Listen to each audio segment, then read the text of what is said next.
इनको ये खतरा पड़ गया, कभी कहता है मैं कनाडा पे ले लूँगा, कनाडा हमारी 451वीं रियासत बन जाए, कभी कहता है ग्रीनलैंड बन जाए। अब गज़ा के ऊपर कब्जे का ऐलान कर दिया, इसने हमारे जजीरे खा जाने हैं ट्रंप ने। लोग इस तरीके से सोच रहे हैं।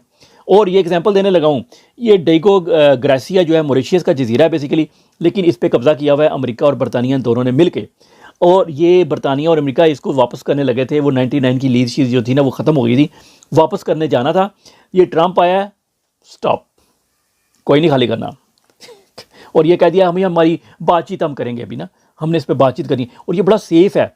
ये देखें आप ऊपर की तरफ, ये यहाँ से देखें एंट्रेंस है और बिल्कुल अंदर आप सेफ़ हैं। चारों तरफ वो पहाड़ है और वो उनका एयरपोर्ट भी है इस तरफ करके रेड कलर में जो नज़र आ रहा है। और इट्स वेरी सेफ़ कि आपके कोई एसेट्स हैं, जहाज़ हैं, और ये बड़ा गहरा है मतलब, और क्योंकि मिडल ऑफ द ओशन है तो ये बड़ा सेफ़ है, तो ये छोड़ने नहीं जा रहा। तो ये भी कब्ज़ा ही समझें। तो इसलिए बरतानिया उनको सबको पता लग गया, भाई जी आ गया जे कब्ज़ा ग्रुप।